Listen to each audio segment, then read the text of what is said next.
继续来看这个台南的往来开始咧大出，农委会主委陈吉仲甲台南市长黄伟哲共同见证着13栋的往来风柜要外销到日本。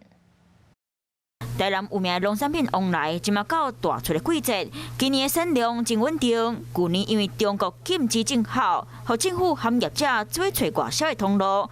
今年会外销到日本。台南市政府6号下早啊特别召开记者会，展现台南果子走向国际实力。